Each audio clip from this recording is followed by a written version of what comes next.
Le journal de 13h sur RTI. Madame, monsieur, bonjour. Les titres sommaires de cette édition. Le soixantenaire de la BAD, la Banque africaine de développement, a passé en revue ses 60 ans d'action financière sur le continent dans le but d'améliorer les conditions de vie des Africains. La banque a à son actif plus de 5000 projets qui ont été réalisés à travers le continent. On parlera de sport dans ce journal avec les éliminatoires pour la CAN 2025. Les éléphants de Côte d'Ivoire se sont imposés face au Tchad sur un score de 2-0 dans un match qui s'est déroulé au Cameroun hier. Ils prennent ainsi la tête de la poule G avec 6 points d'avance. Actualité sur le continent avec la justice transitionnelle qui s'installe au Soudan du Sud. Le pays prévoit la création d'une commission pour la vérité et réconciliation, une autorité d'indemnisation et réparation afin d'étudier les crimes et abus de droits de l'homme au cours de la guerre civile de 2013 à 2018. Bienvenue à tous. Ouvrons ce journal sur ces présentations de lettres de créance au président de la République, Alassane Ouattara, qui a reçu ce mercredi au palais présidentiel les nouveaux ambassadeurs désignés d'Espagne, de Suisse, du Kenya, de la Jordanie et de l'Irlande. Une réception au cours de laquelle ils ont présenté au président de la République leurs lettres de créance et affirmé leur volonté de travailler au renforcement de la coopération entre leur pays et la Côte d'Ivoire. Le compte-rendu complet de ces réceptions vous sera proposé au cours de nos prochaines éditions. Avant cela, on s'intéresse aux 60 ans de la BAD commémorée ici à Abidjan. Une cérémonie présidée par le président de la République, Alassane Ouattara, qui a souligné les prouesses réalisées par la banque depuis sa création en 1964 pour faire davantage. Le chef de l'État a exhorté les différents pays à une coopération renforcée et une détermination collective face aux défis de développement du moment et également des défis mondiaux. Le point de cette célébration avec Mahama Traoré. L'acte de naissance de la Banque africaine de développement BAD a été signé le 10 septembre 1964 à Khartoum au Soudan. Ce 10 septembre 2024, en présence du président Alassane Ouattara, l'institution célèbre son jubilé de diamant à Abidjan sous le thème « 60 ans à faire la différence ». Et cette différence se mesure selon la banque dans chaque projet améliorant les conditions de vie des Africains. On en compte plus de 5000 réalisés à ce jour dans divers secteurs sur le continent. Citons pour exemple le pont de Sénégambie, le port de Nador Ouest au Maroc, la voie ferrée reliant la Tanzanie, le Burundi et la RDC, ou encore la route nationale de Moroni aux Comores. Le Nigérien Akinwumi a dessiné un 8e président du groupe de la BAD, se félicite des prouesses accomplies durant ces 6 décennies. L'impact de la banque se ressent dans des millions de vies des populations sur le continent africain. Au cours des 8 dernières années, notre travail a eu un impact sur la vie de plus de 400 millions de personnes en Afrique. La Banque africaine de développement a permis d'accélérer le développement du continent africain. Au cours des 9 dernières années, nous avons fourni 55 milliards de dollars en appui au développement de l'infrastructure, de l'énergie, aux routes, aux corridors, aux ports, aux aéroports, aux voies ferrées, à l'infrastructure numérique, à l'eau et l'assainissement. Aujourd'hui, la banque est la plus grande institution multilatérale de financement de l'infrastructure en Afrique. Le bilan est jugé satisfaisant. La BAD compte aujourd'hui 81 pays actionnaires pour un capital évalué à 318 milliards de dollars. Malgré ces efforts, l'Afrique reste encore confrontée à d'innombrables obstacles à lever sur la voie menant au développement socio-économique. Pour preuve, 600 millions d'Africains n'ont toujours pas accès à l'électricité. Parmi les défis, nous relevons également les problèmes liés à la notation souveraine, à l'endettement excessif, aux risques climatiques qui frappent durement nos économies. Ces questions, nous pensons, doivent être abordées avec vigueur, avec rigueur, avec innovation. Malgré ces défis, le chef de l'État se veut optimiste. Alassane Ouattara croit en la capacité de la BAD à être à la hauteur des espérances placées en elle pour les années à venir. Aujourd'hui, la performance de la Banque africaine de développement suscite un sentiment de fierté et d'espoir, notamment en matière de transparence et de gouvernance, où elle a été reconnue comme l'institution la plus transparente parmi 50 institutions de développement face aux défis du changement climatique, de la croissance démographique rapide, des inégalités et de la nécessité d'une transition énergétique durable, les pays africains accompagnés par la Banque africaine de développement et les partenaires au développement devront continuer à servir de catalyseur pour la croissance inclusive, le développement durable et l'intégration régionale. Je suis convaincu qu'avec une coopération renforcée et une détermination collective, l'Afrique peut se transformer en une terre d'opportunités et de prospérité partagée pour tous ses enfants et ses habitants, à condition que les pays soient en paix et que le monde retrouve la paix. Pour l'hospitalité offerte au personnel de la BAD en Côte d'Ivoire, siège de l'institution, Akinwumi Adesina n'a pas manqué de rendre hommage au président Alassane Ouattara. Le Nigérian, élu en mai 2015, quittera ses fonctions en mai 2025 après 2 mandats. La Côte d'Ivoire est dans l'histoire de la Banque africaine de développement. Le pays accueille le siège de l'institution. Une coopération naturelle retombée dans plusieurs secteurs tels que l'agriculture, les routes, l'énergie, les transports. De nombreux projets ont été financés par cette banque.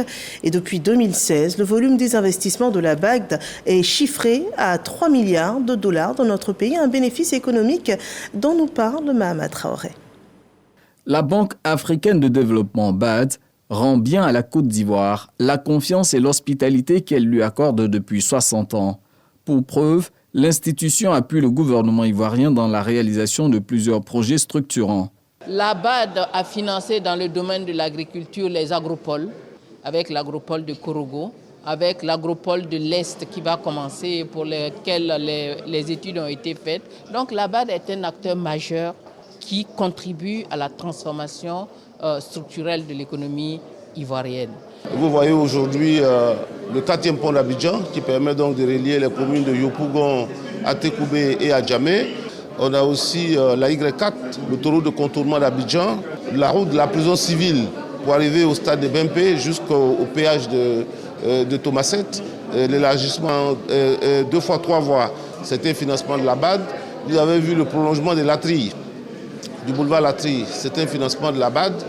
Toutes ces réalisations sont le fruit d'énormes investissements consentis ces dernières années. Si le volume des interventions de la BAD en Côte d'Ivoire se chiffrait à 2 milliards de dollars de 1964 à 2014, il est passé à 3,3 milliards de dollars fin 2023.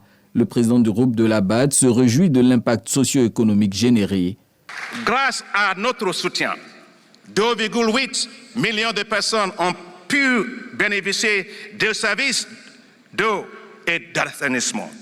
La production de plus de 615 mégawatts d'électricité a été financée. 36 000 entreprises en Côte d'Ivoire ont bénéficié d'un accès au financement.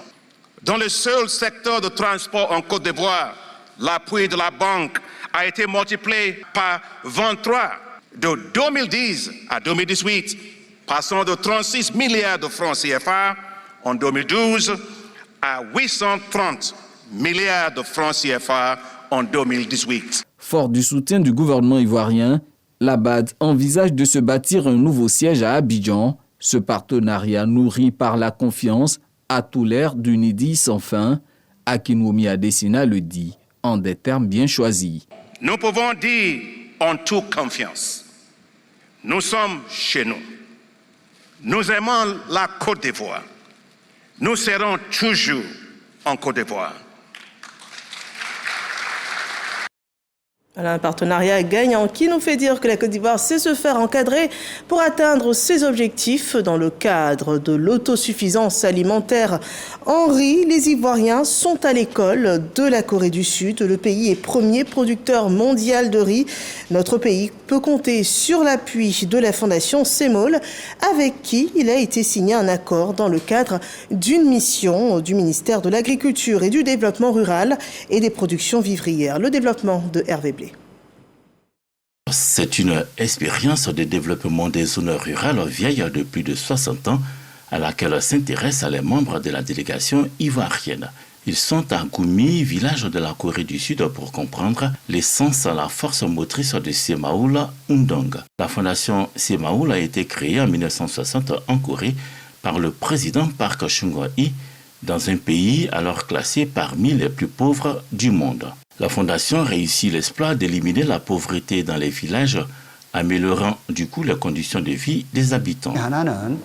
L'élément le plus important dans la réussite de ces Maoundong est la participation active des résidents. C'est pourquoi le gouvernement a beaucoup travaillé pour la sensibilisation des habitants sur le Saint-Maoundong pour le développement rural. Relais de la politique gouvernementale dans les 36 000 villages coréens, les dirigeants locaux Sémaoul ont su unir les habitants autour de leur modernisation. Leur engagement à innover dans les méthodes agricoles a fait d'eux l'une des forces motrices de la croissance économique de la Corée, aujourd'hui le leader mondial de la production du riz. À ce volet s'intéresse la Côte d'Ivoire. En 1975, ils sont devenus autosuffisants en riz. C'est cette politique-là que nous voulons déjà. Nous-mêmes, nous avons commencé avec les moyens dont nous disposons. Et le président de la République, son Excellence, M. Alassane Ouattara, nous a instruit de voir le modèle type qu'il faut appliquer pour aller vite à cette autosuffisance alimentaire-là. Eux, ils ont axé leur politique sur la souveraineté alimentaire, c'est-à-dire produire ce que les populations veulent et ce qui peut également contribuer à nourrir les Coréens. Ça n'a pas été le cas au départ. Et je crois qu'avec le président Alassane Ouattara, dès lors qu'il a changé la dénomination même de notre ministère en y associant les productions vivrières, donc sa volonté, c'est que nous puissions produire davantage pour nourrir les Ivoiriens. Et c'est pour cela que nous sommes ici. Dans cette dynamique s'inscrit le protocole d'accord que va signer en Corée du Sud le ministre d'État, ministre de l'Agriculture, du Développement rural et des productions vivrières, Kobena Kwasi Adjumani, avec la fondation coréenne Sémaoul. Et nous parlons à présent de gouvernance et de la participation des femmes avec l'Université d'été pour la bonne gouvernance qui consacre sa 3e édition pour la promotion des droits des femmes et de leur participation à la vie politique, des progrès qui sont réalisés. Mais la cause n'a pas encore atteint tous ses objectifs. Le résumé des différentes interventions sur ce sujet est rapporté par Souleymane Donisongo. Unis autour d'un même idéal, celui de la promotion de la bonne gouvernance avec une participation inclusive des femmes, elles sont des centaines à prendre part au lancement de la 3e édition de l'Université d'été. Il s'agit d'un rendez-vous pédagogique annuel au cours duquel experts, praticiens et autres acteurs échangent sur une question spécifique de gouvernance. Le ministère de la Femme, de la Famille et de l'Enfant, par la voix du directeur des cabinets de la ministre de tutelle, accorde un intérêt majeur à l'événement. Cette rencontre nous offre l'opportunité unique de réfléchir ensemble sur une thématique qui résonne profondément avec les réalités et les aspirations de notre continent. Madame la ministre réitère ses félicitations pour votre contribution à la bonne gouvernance qui constitue l'une des qualités professionnelles du président de la République, son Excellence, M. Alassane Ouattara. Patron de la cérémonie, Kandia Kamisoko Kamara, représenté par la vice-présidente du Sénat, se veut défenseur de la participation des femmes à la vie politique, non sans souligner l'importance de certains défis en rapport avec la condition féminine. Le thème retenu pour cette 3e édition, à savoir « Femmes et gouvernance en Afrique », met en rapport 2 éléments cruciaux dans l'élan du développement d'un pays. La question du genre et celle de la bonne gouvernance. En effet, les femmes africaines représentent une force vive et dynamique qui ne demande qu'à être pleinement reconnue et valorisée. La prise en compte de leur voix, leur expérience et leur perspective est indispensable pour une gouvernance inclusive et équitable. Cette 1e édition de l'Université d'été pour la bonne gouvernance a enregistré plusieurs participants issus des administrations publiques, de la société civile et du Conseil national des jeunes de Côte d'Ivoire. Ces assises sont articulées autour de 3 conférences et 3 panels. Et maintenant, une question. Connaissez-vous la justice climatique? Une notion qui va au-delà de l'aspect scientifique et environnemental. Elle relie la crise climatique aux problèmes sociaux, raciaux et environnementaux. Une notion qui renforce l'égalité face au dérèglement climatique. Et les journalistes actualisent leurs connaissances sur ce sujet. Le point de Didier Nguessa. La Fédération africaine des journalistes veut amplifier le narratif africain sur la justice climatique. Il s'agit de faire entendre la voix du continent sur les questions liées au changement climatique, car l'Afrique paye le prix fort alors qu'elle représente moins de 3% des pollutions. Vous constatez que dans les différents médias occidentaux, les différents médias ailleurs, c'est plutôt un narratif qui n'est pas à notre avantage et qui ne montre pas toutes les conséquences que l'Afrique subit au niveau du changement climatique alors qu'elle n'est pas en fait responsable. Donc à Abidjan, nous sommes venus à Abidjan pour renforcer les capacités des différents journalistes, leur donner les outils nécessaires pour pouvoir apporter ce nouveau narratif-là pour que le monde entier puisse entendre l'Afrique. Les procès contre la pollution de l'environnement se multiplient dans le monde.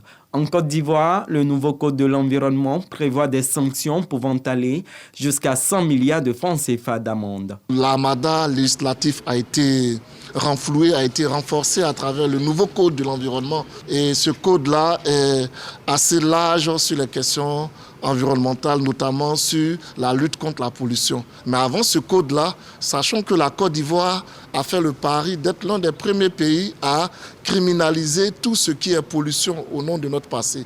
Nous avons même en projet l'adoption d'une loi sur le changement climatique. La loi est pratiquement finie du point de vue technique. Le principe de précaution et celui de pollueur-payeur sont des leviers qu'active également le législateur ivoirien dans la protection de l'environnement. Les changements climatiques et la météo capricieuse aussi dans notre zone tropicale. On a pu observer un faible niveau d'ensoleillement depuis le mois d'août avec des journées pleines de vent frais, de brouillard par moments, de petites pluies, des variations de température à forte incidence sur nos défenses immunitaires selon ce constat de Didier Nguessan et Patricia Chouolé. Des jours peu ensoleillés, une température froide, de fines pluies le long de la journée. La météo fait ses caprices et avec elle, son lot d'inconfort. Un temps maussade qui éprouve plus d'un. Il y a 2-3 mois en arrière, on était quitté d'un climat très très chaud. Et subitement comme ça, aujourd'hui, Abidjan est comme Bengué. Ok, je peux m'exprimer ainsi, il fait très froid. Le changement de climat, là, ça affecte vraiment la santé. Cette année, il n'y a pas eu trop de soleil, surtout dans le mois d'août. Et vraiment, je pense bien que c'est pas du tout bon, puisque bon, on est en Afrique. Hein. Des fois, il faut avoir le soleil et puis aussi le temps doit être aussi un peu humide. Même chez moi à Korogo, où le soleil était vraiment, le soleil devait être vraiment fait se manifester dans ce mois-là. On constate que vraiment, il pleut fort là-bas. Il pleut très très fort là-bas. Donc ça risque de gâter même le coton.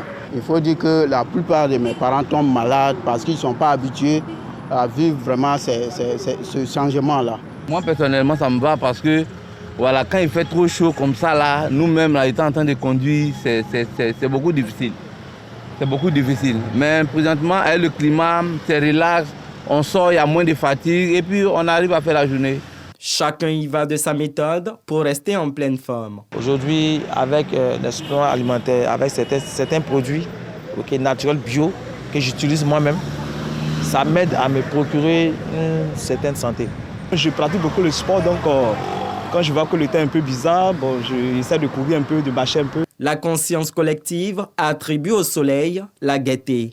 Mais lorsqu'il luit faiblement, est-on d'humeur chagrine, ce temps est-il favorable aux maladies? De façon générale, le froid favorise la prolifération des virus et donc on peut avoir une recrudescence de la grippe, des pathologies respiratoires comme l'asthme, les bronchites, les pneumopathies, des angines et puis aussi des allergies, des rhinites allergiques qu'on peut constater pendant cette période qu'il y a beaucoup de personnes qui font des allergies à cause de l'environnement qui est un peu humide. Docteur Damo Marie-Ange recommande d'adopter certaines habitudes vestimentaires et alimentaires. Il faut beaucoup s'hydrater, consommer beaucoup de fruits, parce que c'est dans les fruits qu'on puise tous les minéraux qui participent à solidifier notre système immunitaire.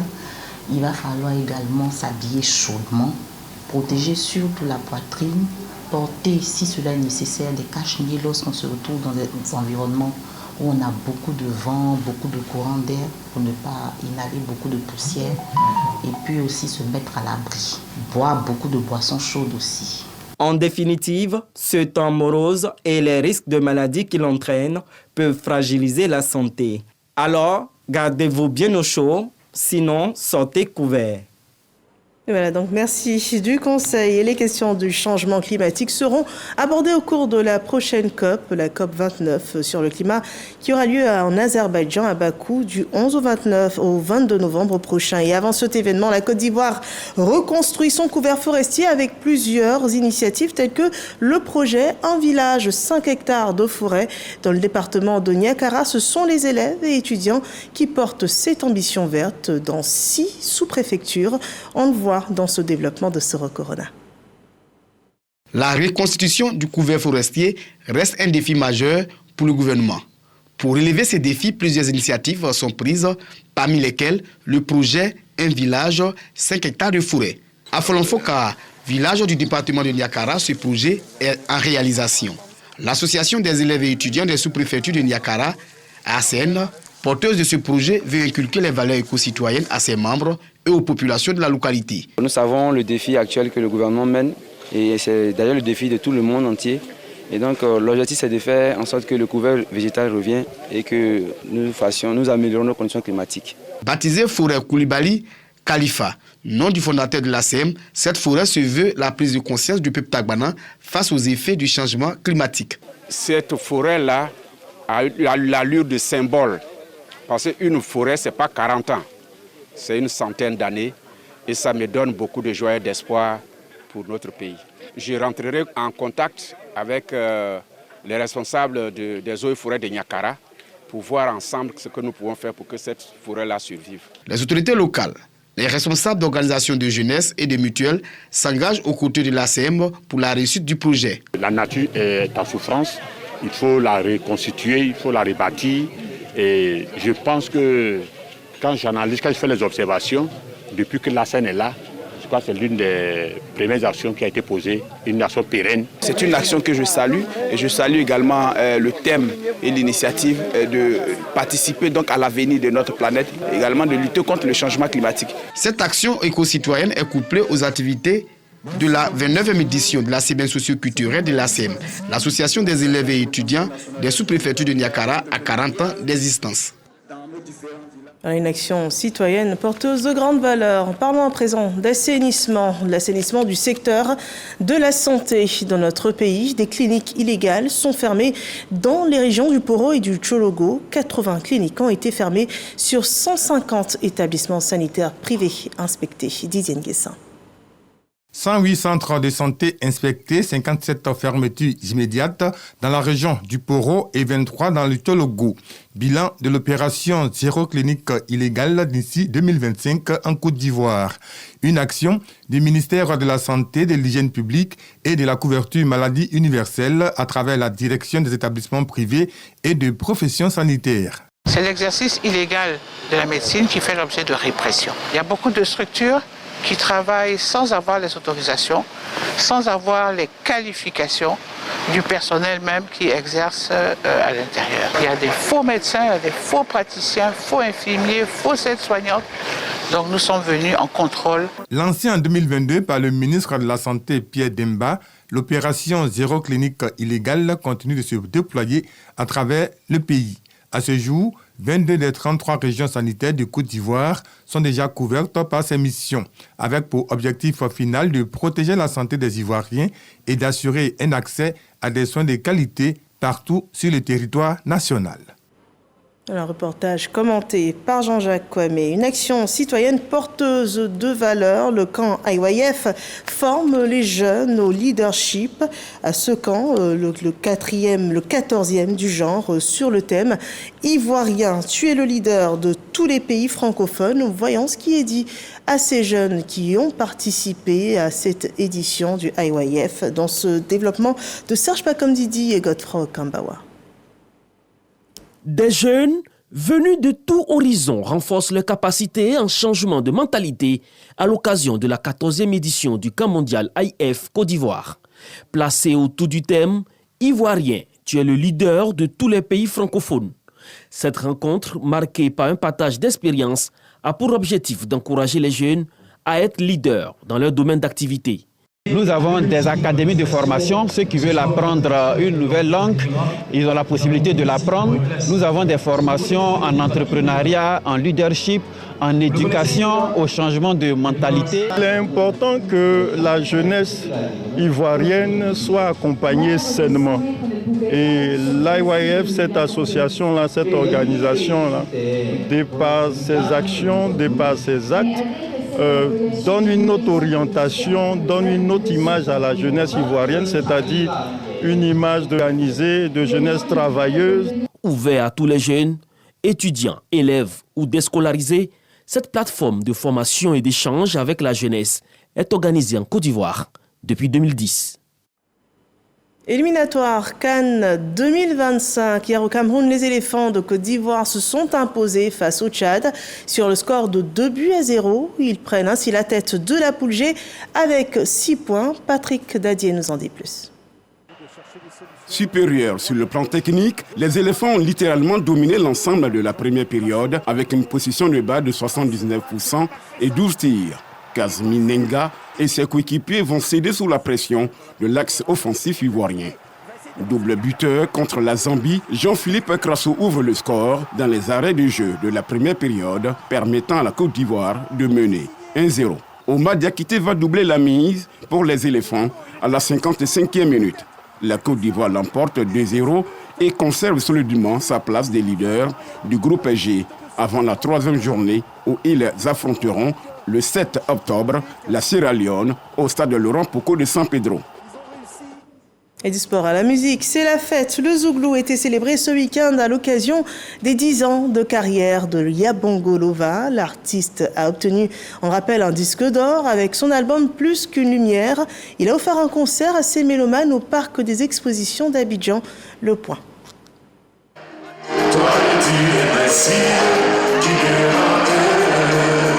Accompagné de la chorale La Voix de l'Éternel de la paroisse Saint-Gabriel, André Oscar, France Viali Michael ou encore Yabongo Lova témoigne sa reconnaissance à l'Éternel pour ses 10 ans de carrière.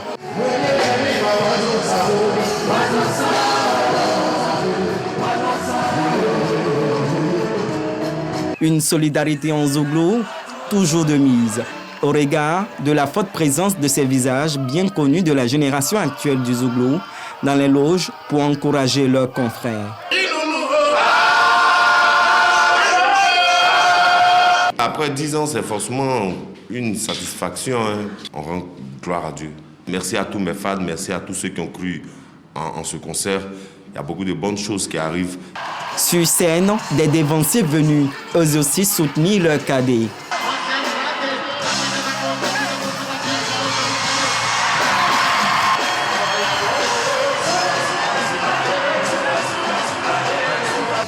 Gonflé à bloc, Yabongo Lova égrène des titres phares de son riche répertoire.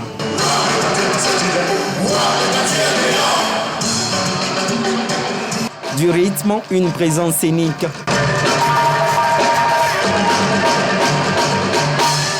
Qui met la foule en délire.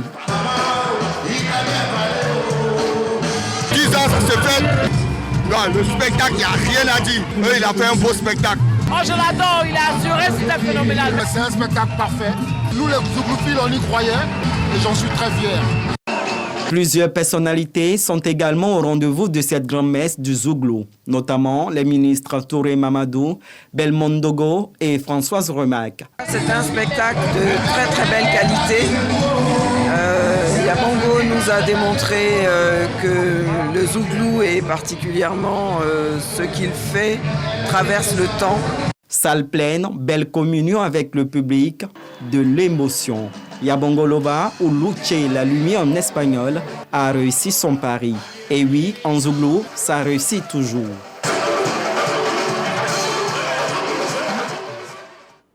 Voilà, du spectacle en zouglou avec Yabongo Lova.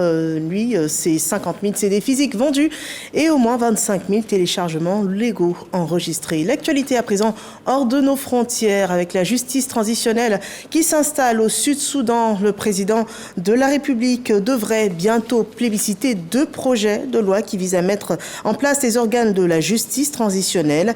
Votés la semaine dernière par le Parlement, ces projets prévoient la création d'une commission pour la vérité et la réconciliation et une autorité des indemnisations et réparations. Tous 2 doivent étudier les crimes et abus des droits de l'homme qui ont été perpétrés durant la guerre civile de 2013 à 2018. L'actualité aux États-Unis, c'est ce face-à-face entre Donald Trump et Kamala Harris dans la course à la Maison-Blanche. À 2 mois de l'élection présidentielle américaine, les 2 candidats ont exposé leurs visions diamétralement opposées sur l'immigration, l'économie, l'avortement et d'autres sujets. 90 minutes enflammées, Kamala Harris s'est attaquée à son adversaire sur la taille des foules lors de ses rassemblements, sur son comportement lors de l'émeute du Capitole et sur les fonctionnaires qui ont servi dans son administration et qui sont aujourd'hui des critiques virulents de sa campagne. De son côté, l'ancien président américain a choisi le thème de l'inflation pour porter les premiers coups. Selon lui, la persistance de celle-ci sous l'administration du président Joe Biden est un désastre pour les populations américaines. Voilà pour ce tour d'horizon de l'actualité d'ici et du monde. Merci de nous avoir suivis. Ce journal était traduit en langue des signes. Je vous souhaite un excellent après-midi sur RTI1.